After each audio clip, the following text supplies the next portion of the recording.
टमाटर बिना सब्जी। आज तक आपने देवरानी जेठानी वाली बहुत सी कहानी सुनी होगी और देखी भी होगी, लेकिन आज की हमारी कहानी में दो दो बहुएं तो जरूर है, लेकिन उनमें से ना कोई देवरानी है और ना ही जेठानी। वो तो हम रानी है। क्या हुआ, नहीं समझे? चलिए हम समझा देते हैं। आज की कहानी है राम और श्याम नाम के जुड़वा भाइयों की, जो मेरठ शहर में रहते हैं। राम और श्याम की माँ उर्मिला ने बचपन से ही अपने जुड़वा बेटों के लिए सब कुछ एक जैसा और एक समान ही किया था। जिस रंग के कपड़े राम के लिए आते, उसी रंग के हूबहू कपड़े श्याम के लिए भी खरीदे जाते। स्कूल से लेकर कॉलेज तक दोनों भाई एक साथ एक ही क्लास में एक ही बेंच पर बैठकर पढ़े थे। इतना ही नहीं, दोनों जुड़वा भाई बीमार भी एक साथ ही पड़ते और उन्हें भूख भी एक साथ ही लगती। एक दिन उर्मिला का पति मनोज कहता है, अरे भाग्यवान, तूने तो अपने दोनों बेटों को बिल्कुल ऐसा बना रखा है कि दोनों की पसंद नापसंद बिल्कुल एक जैसी हो गई है। हर काम दोनों साथ करते हैं। कल को शादी भी एक साथ ही करोगी क्या इनकी? अरे इसमें कहने वाली कौन सी बात है, मैं तो अपने जुड़वा बेटों के लिए कोई जुड़वा बहनें ही लेकर आऊंगी। अरे भाग्यवान, ये क्या बेखुदी बात हुई। अरे कोई ज़रूरी थोड़ी ना है कि अपनी दोनों बेटियों की शादी को एक ही घर में करना चाहे। और जुड़वा बहन लाने की बात कहने में जितनी आसान लगती है ना, निभाने में उतनी ही कठिन हो जाती है। सगी बहनें देवरानी जेठानी बन जाती है, और देवरानी जेठानी में स्नेह हो ना हो, स्पर्धा ज़रूर होती है। क्यों जुड़वा बहनों का प्यार अपने ज़िद में कुर्बान करना चाहती हो? हाँ, बात तो आपकी सही है। ठीक है, जुड़वा बहनों से ना सही, अलग अलग घर से ही सही, लेकिन मैं शादी तो अपने दोनों बेटों की एक ही मंडप से कर सकती हूँ ना। अरे जब भगवान ही उन्हें दुनिया में साथ भेजा है, तो हम कौन होते हैं उन्हें अलग करने वाले। मैंने तो जीवन भर यही कोशिश की है कि दोनों भाई साथ साथ मिलजुल कर रहें। अपने बेटों की शादी एक साथ करने की इच्छा को पूरी करने के लिए उर्मिला अपने दोनों बेटों के लिए लड़कियां देखना शुरू कर देती है। काफ़ी लंबे इंतज़ार के बाद आखिरकार उर्मिला को दो लड़कियां पसंद आ ही जाती है, जिनके साथ वो अपने बेटे राम और श्याम की शादी करने को तैयार हो जाती है। शादी के बाद एकता, ज्योति बेटा, आज तुम दोनों का ही घर में पहला दिन है। अब तुम दोनों में देवरानी जेठानी जैसा छोटे और बड़े वाला रिश्ता तो है नहीं, इसलिए मैं तो यही कहूँगी कि तुम्हारा रिश्ता सबसे अलग और ख़ास है। चूँकि मेरे दोनों बेटे हम उम्र है, तो तुम दोनों भी आज से हमरानी हो गई। अच्छा, वैसे तो आज तुम दोनों की ही पहली रसोई है, लेकिन दोनों साथ साथ बनाओगी तो पता कैसे लगेगा कि मेरी किस बहू के हाथ में अन्नपूर्णा का वास है। तो फिर भाभी, क्या सोचा है आपने? दोनों से बारी बारी से खाना बनवाए क्या? हाँ दीदी, एकता सुबह का खाना बना देगी और ज्योति शाम का। क्यों बहू, ठीक है ना? ठीक है माँ जी, मुझे खाना बनाने के लिए थोड़ा सामान चाहिए होगा। बेटा, सारी सब्जियां फ्रिज में है और मसाले रसोई में, फिर भी कुछ पूछना हो तो बता देना। एकता मनोमन सोचती है, ऐसा करती हूँ, स्पेशल मटर पनीर बना देती हूँ, उसके साथ स्पेशल स्टफ़्ड टमाटर भी बना दूँगी। सबके सब उंगलियाँ चाटते रह जाएंगे। सबसे पहले मटर पनीर के लिए टमाटर उबालने को रख देती हूँ। ये सोचकर एकता फ्रिज में टमाटर ढूंढने लगती है। ये क्या, फ्रिज में तो एक भी टमाटर नहीं है, लेकिन माँ जी ने तो कहा था कि फ्रिज में सारी सब्जियाँ रखी हैं। क्या करूँ, जाकर पूछ लूँ क्या? ससुराल में पहला दिन था, इसलिए थोड़ा हिचकिचाते हुए एकता अपनी सास के पास जाती है। माँ जी, मुझे टमाटर ढूंढने से भी नहीं मिल रहा है, आप ढूंढ कर दे देंगी क्या? अरे बहू, टमाटर होंगे तब मिलेंगे ना, घर में कोई टमाटर नहीं है। हैं? तो बिना टमाटर की तो सब्जी में ना रंग आएगा ना स्वाद, आप मंगवा दीजिए ना। देख बेटा, तेरे ससुर और मुझे पथरी की समस्या है, इसलिए मैंने घर में टमाटर लाना ही बंद कर दिया है। अरे ऐसे स्वाद का क्या फ़ायदा कि सेहत ही बिगड़ जाए। पहले मैं टमाटर ला कर रखती थी, सोचती थी हमारे अलावा बाकी लोग तो खा ही सकते हैं, लेकिन फिर ना टमाटर देखकर मन में लालच पैदा हो जाता, इसलिए अब तो ना टमाटर आएगा ना उसे कोई खाएगा। अरे ये क्या बात हुई, अब अगर टमाटर ही नहीं है तो फिर मैं खाना कैसे बनाऊंगी? अरे बहू, तू तो ऐसे कह रही है जैसे टमाटर के बिना सब्जी बन ही नहीं सकती। तेरी जानकारी के लिए बता दूं, मैं सालों से बिना टमाटर डाले ही सबके लिए मैं खाना बना रही हूँ। हमारे खाने में तो ऐसी कोई समस्या नहीं आई। अरे कोई फर्क नहीं पड़ता, सब ना मन के सोचने की बात है बस। घर में अदरक, लहसुन, प्याज, मसाले, बाकी सब कुछ तो है।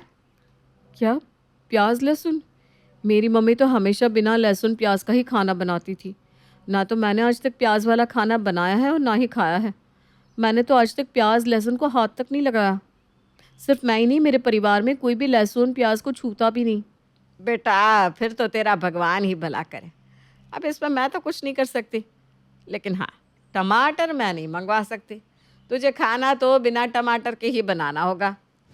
सास की बात सुनकर बहू एकता बुझे मन से रसोई में जाती है और बिना लहसुन, प्याज और टमाटर वाला खाना बनाने लगती है। एकता अपनी तरफ से कोशिश तो बहुत करती है कि खाना स्वादिष्ट बन पाए, लेकिन उसकी लाख कोशिशों के बाद भी खाने से स्वाद नदारत ही रहता है डाइनिंग टेबल पर। बुरा मत मानना एकता, लेकिन इससे ज़्यादा बदस्वाद खाना मैंने आज तक नहीं खाया। अरे तुम्हारी मम्मी तो कह रही थी कि तुम इतना स्वादिष्ट खाना बनाती हो कि सब उंगलियां चाटते रह जाते हैं, लेकिन यहाँ तो तुमने एक भी चीज़ खाने लायक नहीं बनाई। आपके यहाँ बिना टमाटर का खाना बनता है ये मुझे पता ही नहीं था। मुझे तो टमाटर की ग्रेवी बनाकर सब्जी बनाने की आदत है। आप चिंता मत करिए, मैं धीरे धीरे बिन टमाटर का खाना बनाना भी सीख जाऊंगी। सीख जाओ तो ही अच्छा है, नहीं तो मेहरबानी करके तुम खाना मत बनाना। पहली रसोई में ही पति के मुंह से अपने खाने के बारे में ऐसा सुनकर एकता को बहुत बुरा लग रहा था। बेटा ऐसा नहीं बोलते, अभी अभी वो नए घर में आई है, धीरे धीरे मैं सब सिखा दूंगी। अगर तू ऐसे बोलेगा तो उसका सारा कॉन्फिडेंस ही खत्म हो जाएगा। मम्मी आपको पता है ना मैं फूडी हूँ, और फूडी बंदे को ऐसा बेस्वाद पानी जैसा खाना खिलाओगे तो वो तारीफ तो करेगा ही नहीं। मेरी तो पहली रसोई का सत्यानाश हो गया। अब देखती हूँ ये ज्योति कैसे खाना बनाएगी, और बनाएगी भी तो क्या बनाएगी, मेरी तरह ब्लंडर ही करेगी और फिर बातें सुनेगी। खैर मुझे क्या, जैसे मुझे ताने सुनने को मिले हैं, अगर ज्योति को भी मिले तब मेरे दिल को सुकून आएगा। शाम के समय ज्योति रसोई में जाती है और सबके लिए खाना पकाने लगती है। कुछ देर में ज्योति खाना बनाकर टेबल पर लगा देती है। जैसे ही श्याम पहला टुकड़ा मुंह में रखता है, उसके चेहरे की रंगत बदलने लगती है। अरे वाह, मज़ा ही आ गया, ये हुई ना बात। श्याम की बात सुनकर एक एक करके सभी लोग खाना टेस्ट करते हैं और ज्योति की तारीफ करने लगते हैं। ऐसा कैसे हो सकता है? बिना टमाटर डाले इसने अच्छा खाना बनाया तो बनाया कैसे? अब तो ये सबकी नज़र में ऊपर चढ़ जाएगी। देखो ज्योति भाभी ने कितना स्वादिष्ट खाना बनाया है, तुम भी भाभी के साथ रहकर थोड़ा कुकिंग सीख लो, कम से कम हम लोग टॉर्चर होने से तो बच जाएंगे। खाने में तो पता नहीं चल रहा कि इसमें टमाटर नहीं है। रंग, रूप और स्वाद सब एकदम परफेक्ट है। पता लगाना ही पड़ेगा कि आखिर इसका राज क्या है। कहीं ऐसा तो नहीं कि सबकी नज़र में अच्छी बनने के लिए इसने टमाटर डालकर सब्जी बनाई हो और अब भोलेपन का नाटक कर रही हो। अगले कुछ दिनों में यही सिलसिला लगातार दोहराया जाता रहता है। एकता लाख कोशिश करके भी खाने लायक भोजन पका नहीं पा रही थी और ज्योति हर रोज़ लाजवाब खाना बना रही थी। अब चाहे जो हो जाए, आज मैं ज्योति के खाने का राज जानकर ही रहूंगी। अगले दिन जब ज्योति खाना बनाने के लिए रसोई में जाती है तो एकता छिपकर उसे देखने लगती है। जैसे ही ये सब्जी में डालने के लिए टमाटर निकालेगी, मैं तुरंत इसकी पोल खोल दूंगी। आखिर घर में भी तो सबको पता चले ना कि उनकी लाडली बहू मना करने के बाद भी रोज़ सब्जी में टमाटर डाल के बना रही है। एकता बहुत देर तक रसोई में छिपकर ज्योति को देखती रहती है, लेकिन ज्योति सचमुच में कोई टमाटर सब्जी में डालती ही नहीं। अरे दिवा, इसने तो वाकई सब्जी में कोई टमाटर नहीं डाला। फिर इसकी सब्जी इतनी स्वादिष्ट कैसे बन जाती है? आज मैं सामने से इसी से पूछ लेती हूँ, तभी ये राज खुलेगा। ज्योति, हम दोनों ने एक साथ इस घर में कदम रखा है, लेकिन फिर भी सब तुम्हारे हाथ के खाने के मुरीद हो गया है। क्या तुम मुझे भी अपने खाने का सीक्रेट बता सकती हो? क्या सीक्रेट? अरे ऐसा कोई सीक्रेट है ही नहीं, मैं तो बस नॉर्मल तरीके से खाना बनाती हूँ। अच्छा, मैं बिन टमाटर का खाना बनाती हूँ ना, तो सब्जी में ना तो रंग आता है ना ही स्वाद। पर जब तुम बनाती हो तो कोई बता ही नहीं सकता कि तुम्हारी सब्जी में कुछ चीज़ की कमी है। देखो, सबसे पहली बात तो यह है कि तुम सब्ज़ी में प्याज लहसुन नहीं डालती हो, और जब टमाटर भी नहीं डलेगा तो फिर सब्ज़ी में बचेगा ही क्या। इसीलिए तुम्हारी सब्ज़ी में रंग रूप नहीं होता। और मैं सब्ज़ी में लहसुन, प्याज, अदरक, मिर्ची सब पीस कर डालती हूँ, जिससे ग्रेवी ठीक हो जाती है। और टमाटर हम सब्जियों में क्यों डालते हैं? खटास के लिए ना। तो बस टमाटर के स्वाद की पूर्ति करने के लिए मैं सब्ज़ी में थोड़ा सा अमचूर पाउडर मिला देती हूँ। और सब्जी में रंग सुंदर आए उसके लिए थोड़ी सी कश्मीरी मिर्च डाल देती हूँ। बस हो गई सब्जी तैयार। तुम भी मेरी ट्रिक का इस्तेमाल करके सब्जी बना सकती हो। लेकिन मुझे तो प्याज लहसुन वाला खाना बनाना आता ही नहीं। अरे तुम चिंता ना करो, मैं तुम्हें सब सिखा दूंगी। ठीक है, आज से हम दोनों मिलकर खाना बनाएंगे। तुम देखती रहना, जल्दी सब कुछ बनाना सीख जाओगी। कुछ ही दिनों में एकता भी ज्योति की तरह प्याज लहसुन वाला खाना बनाना सीख गई थी और अब उसे भी बिना टमाटर सब्जी बनाने और खाने में कोई दिक्कत महसूस नहीं हो रही